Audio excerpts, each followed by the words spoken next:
The Vikings survived winters that would shut down most modern cities, and they did it without thermostats, insulation foam, or central heating.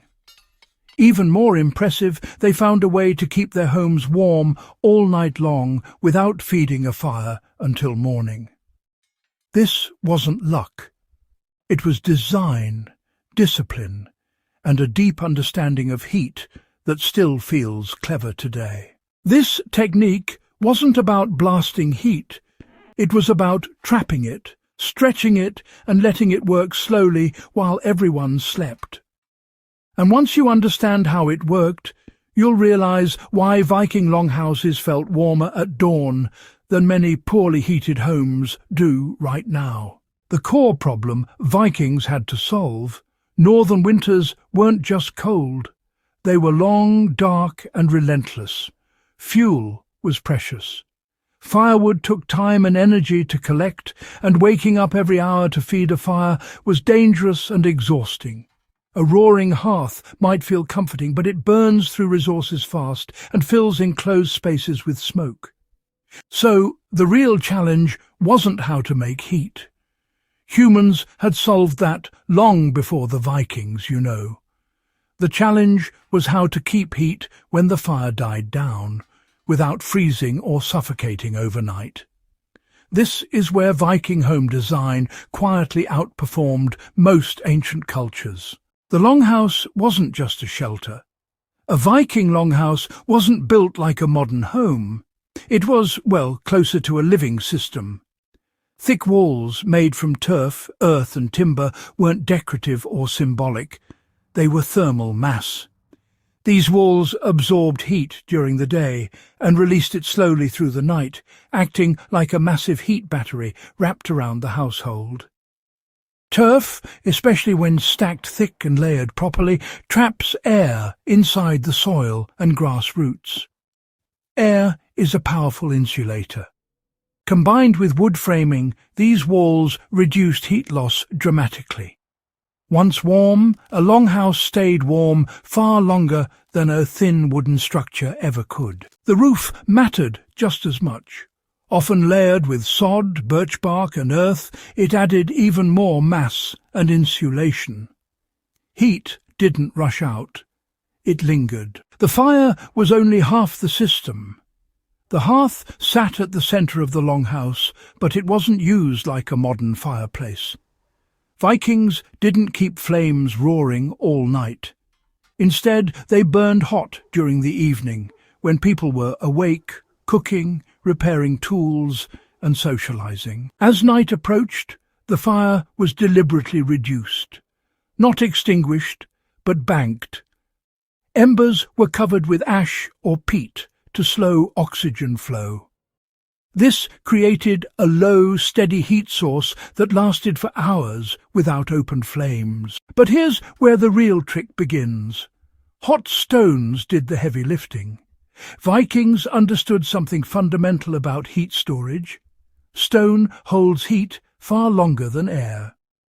During the evening, large stones were placed near the hearth or directly into it, heating up slowly and evenly. Soapstone, where available, was especially prized because it absorbs heat efficiently and releases it gradually. Before sleep, these stones were moved beneath benches, along walls, or near sleeping areas. Wrapped in cloth or placed carefully to avoid burns, they radiated warmth throughout the night. No flames, no sparks, just stored heat doing its job. This wasn't a guess. Archaeological finds show stone placements and bench designs that clearly accommodated heated stones. Some longhouses even had recessed areas specifically suited for this purpose. Sleeping smart, not just warm. Viking sleeping arrangements worked with the heating system, not against it. Beds were raised off the floor, where cold air settled. People slept along the walls, which were already warm from hours of absorbed heat. Animal furs and wool blankets trapped body heat efficiently, but they also prevented heat loss from below and around the sleeper. When combined with warm stone radiating nearby and walls releasing stored warmth, the result was steady, survivable comfort until morning. It wasn't luxury, it was enough. And in survival, enough is everything. Smoke control was part of the design. A slow-burning hearth creates smoke, and Vikings had to manage it carefully. The longhouse had a smoke hole in the roof, not a chimney. This allowed smoke to escape gradually while still trapping warmth inside. Here's the clever part. Smoke didn't just leave immediately. It lingered near the roof, adding another insulating layer before drifting out. The interior beams darkened over time, sealing small gaps with soot and resin, reducing drafts even more. This wasn't accidental. It was learned, refined, and passed down.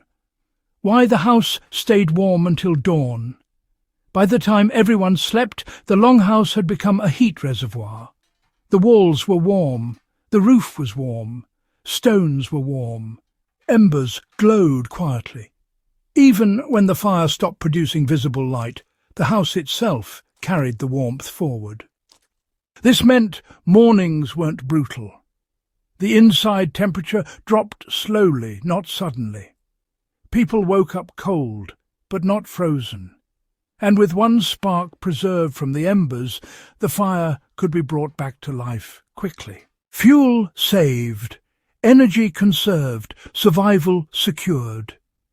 The practical lesson behind the technique, what makes this Viking technique so powerful, isn't nostalgia, it's efficiency. They didn't fight the cold with constant fire. Instead, they worked with physics. Thermal mass, insulation, heat storage, controlled airflow. These are the key principles that made all the difference. Modern survivalists, you know, they still use the same principles.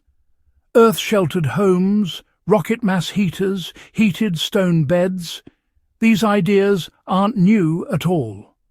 They're rediscovered Viking logic. In a world obsessed with instant heat, the Vikings played the long game. And, well, they won. Why this still matters today? Understanding how Vikings heated their homes isn't about copying their lifestyle. It's about learning how humans solved real problems with limited tools. When power fails, fuel runs low, or modern systems break, these old methods suddenly matter again. This wasn't primitive living. It was refined survival engineering, tested through generations of harsh winters and unforgiving landscapes. And the next time someone calls ancient people unsophisticated, just remember this. They slept warm through the night without touching a fire. That's not luck. That's mastery. If you enjoy uncovering forgotten survival techniques like this, the kind that still work when modern solutions disappear, make sure you're part of the legacy of survival community. Subscribe to the channel, like this video, and share it with someone who appreciates real-world ingenuity. There are countless lessons buried in history, and honestly, we're just getting started.